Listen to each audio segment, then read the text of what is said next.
অনেক মানুষের প্রাণহানি হয়েছে এবং এটা আমাদের সবাইকে ক্ষত করেছে, আমাদের বিবেককে নাড়া দিয়েছে। এই বিবেকের নাড়ার কারণেই আজকে আমি ব্যক্তিগতভাবে ডিবি অফিসে এসেছি। কেন এসেছি? আমি ডিবি প্রধানের কাছে 3টা প্রশ্ন নিয়ে এসেছিলাম। আমার প্রথম প্রশ্ন ছিল যে এই 6 জন সমন্বয়কারীকে গ্রেফতার করা হয়েছে নাকি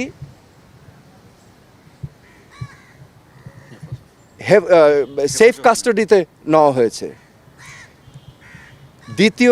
দ্বিতীয় প্রশ্ন, যদি অ্যারেস্ট হয়ে থাকে তাহলে আমার কোনো প্রশ্ন নাই, আমার কোনো দাবি নাই, কিন্তু যদি সেফ কাস্টাডি হয়ে থাকে তাহলে আমি তাদের সাথে দেখা করতে চাই। ডিবি প্রধান আমাকে পরবর্তীতে ঊর্ধ্বতন কর্মকর্তার কথা বলে উনি আমাকে জানিয়েছেন যে এই 6 সমন্বয়কারী যেহেতু তাদের নিরাপত্তা নিয়ে উদ্বিগ্ন ছিল, সেই কারণে তাদেরকে সেফ কাস্টাডিতে নেওয়া হয়েছে। এই কথা শুনে আমি প্রশ্ন করেছিলাম যে আপনারা কিভাবে বুঝলেন যে তারা উদ্বিগ্ন তাদের নিরাপত্তা নিয়ে? তারা কি আপনাদেরকে জানিয়েছিল, রিকোয়েস্ট করেছিল? আমাকে তখন তিনি জানিয়েছেন না, ওনারা বুঝতে পেরেছেন মনিটরিং করে।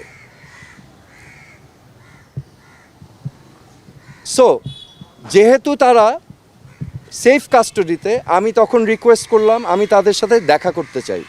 তো প্রতি উত্তরে আমাকে জানানো হয়েছে যে দেখা করতে চাইলে ঊর্ধ্বতন কর্তৃপক্ষের পারমিশন নিয়ে আমার দেখা করতে হবে তাদের সাথে।